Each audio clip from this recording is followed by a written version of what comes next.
নমস্কাৰ, জয় অসম। সকলোকে gov information YouTube চেনেললৈ পুনৰবাৰ স্বাগতম জনাইছোঁ।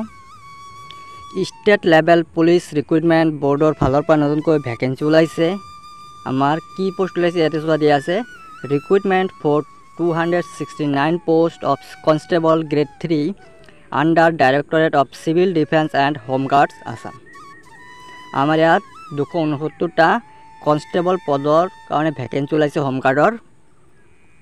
আৰু 269টা যে ভেকেঞ্চি ওলাইছে ইয়াৰ মাহিলী দৰমহাখিনি হ'ব 14,000 টকাৰ পৰা আৰম্ভ কৰি 60,500 টকালৈকে। লগতে গ্ৰেড পে থাকিব 5,600 টকা। আৰু আপোনালোকে ইয়াৰ এপ্লাইখিনি অনলাইন যোগে কৰিব লাগিব। অনলাইনখিনি কোনটো ৱেবছাইটত গৈ কৰিব পাৰিব ইয়াতে চোৱা দিয়া আছে www.slprbassam.in। আৰু ইয়াৰ অনলাইনখিনি আৰম্ভ হ'ব 1 ফেব্ৰুৱাৰী তাৰিখৰ পৰা আৰু লাষ্ট ডেট হ'ল 15 ফেব্ৰুৱাৰী। ইয়াতে চোৱা আমাৰ পোষ্ট কেটাগৰী ৱাইজ ভেকেঞ্চিখিনি দিয়া আছে।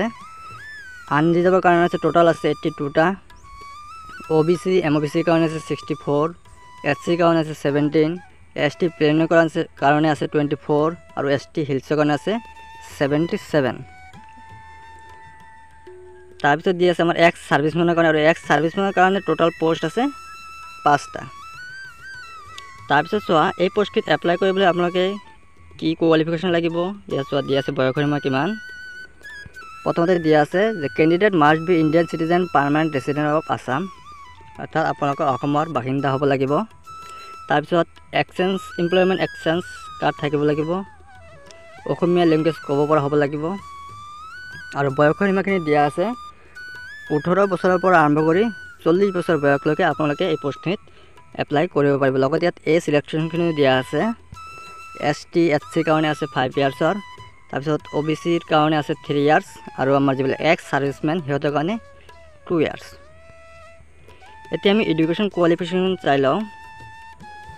HSLC অৰ ইকুইভেলেণ্ট এক্সামিনেশ্যন পাছ, আপোনালোকে কমেও 10 পাছ হ'ব লাগিব, তেতিয়া এপ্লাই কৰিব পাৰিব। লগতে আমাৰ কি কৈছে হোম গাৰ্ড চাৰ্টিফিকেট থাকিব লাগিব, নাইবা মিনিমাম NCC এই চাৰ্টিফিকেটখন থাকিব লাগিব, তেতিয়াহে এই পোষ্টত এপ্লাই কৰিব পাৰিব।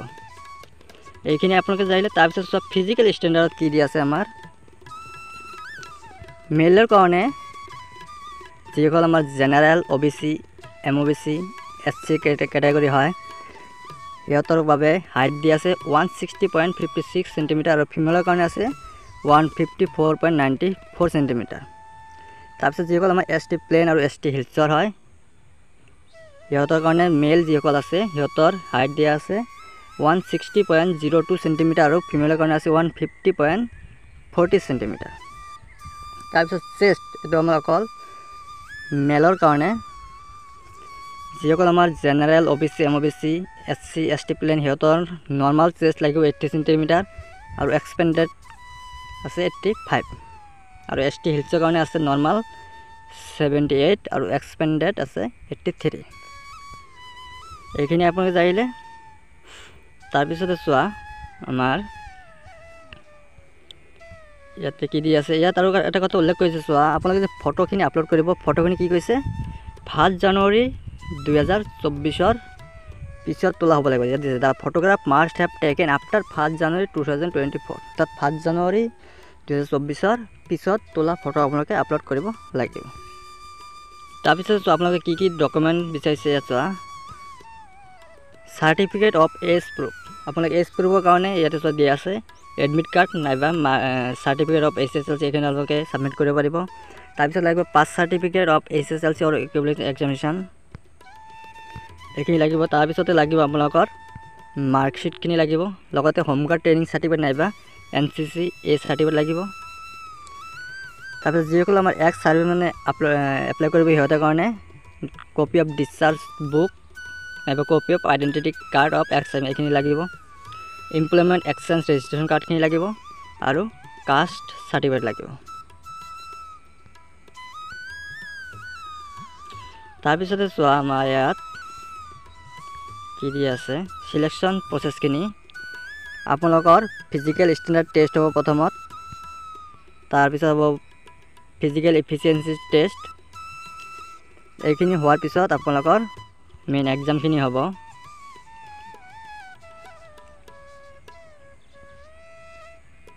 ইয়াতে চোৱা ফিজিকেল ষ্টেণ্ডাৰ্ড টেষ্টৰ টোটাল মাৰ্ক থাকিব 40।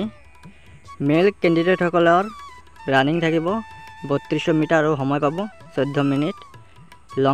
লং জাম্প থাকিব 335 চেণ্টিমিটাৰ, 3বাৰ চান্স দিব। তাৰপিছতে চোৱা আমাৰ ফিমেলৰ কাৰণে কি দিয়া আছে। ফিমেল কেণ্ডিডেটসকলৰ কাৰণে ৰানিং থাকিব 1600 মিটাৰ 8 মিনিট আৰু লং জাম্প থাকিব 244 চেণ্টিমিটাৰ, 3বাৰ চান্স দিব। এইখিনি আপোনালোকে জানিলে। তাৰপিছত চোৱা আমাৰ ৰাইটিং টেষ্টখিনি কি হ'ব, কি সাবজেক্ট থাকিব। আপোনালোকৰ ৰাইটিং টেষ্টত থাকিব elementary arithmetic, general English, logical reasoning oblique mental ability, Assam history, geography, polity, economy আৰু জেনেৰেল নলেজ। আৰু আপোনালোকৰ এই এক্সামখিনি কি মিডিয়ামত হ'ব, এছামিজ, বড়ো, বেংগলী, ইংলিছ এইবিলাক মিডিয়ামত আপোনালোকে এক্সামখিনি দিব পাৰিব। আৰু ইয়াত যিটো এক্সট্ৰা মাৰ্ক আমাৰ যিসকলৰ NCC C চাৰ্টিফিকেট থাকিব সিহঁতৰ 5 মাৰ্কছ পাব। NCC B চাৰ্টিফিকেট থকাসকলে 3 মাৰ্কছ পাব। আৰু এই গোটেইখিনি হোৱাৰ পিছত আপোনালোকৰ যিসকলে ৰাইটিং এক্সামটো পাছ কৰিব সিহঁতৰ কাৰণে ওৰাল বা ভাইভা হ'ব, তাত 5 মাৰ্ক থাকিব। আৰু আপোনালোকৰ ইয়াতে চোৱা গোটেইখিনি মাৰ্ক মিলাই আপোনালোকৰ টোটাল হ'ব 100 মাৰ্ক। তাৰপিছত কি আছে, there will be only 1 merit as per vacancies shown at para 1 for the entire system. এই গোটেইখিনি হোৱাৰ পিছতে আপোনালোকৰ মেৰিট লিষ্টখিনি ওলাব। চ' আপোনালোকে এইখিনি গম পালে। যদি আপোনালোকে ইয়াৰ কাৰণে ইচ্ছুক হয়, যদি আপোনালোকে ইয়াৰ কাৰণে এলিজিবল হয়, তেনেহ'লে সোনকালে এপ্লাইখিনি কৰিব যেতিয়া এপ্লাই আৰম্ভ হ'ব। যিহেতু আমাৰ 1 ফেব্ৰুৱাৰী তাৰিখৰ পৰা এপ্লাইখিনি আৰম্ভ হ'ব। লগতে আপোনালোকে আপোনালোকৰ বন্ধু বান্ধৱীসকলকো এই বিষয়ে কৈ দিব। চ' আজিৰ ভিডিঅ'টো এইখিনিয়ে। যদি ভিডিঅ'টো ভাল লাগে লাইক কমেণ্ট কৰিব। লগতে যদি চেনেলটোলৈ প্ৰথমবাৰৰ বাবে আহিছে চেনেলটো ছাবস্ক্ৰাইব কৰিব। ধন্যবাদ। জয় আই অসম। পুনৰ লগ পাম আন এটা ভিডিঅ'লৈ।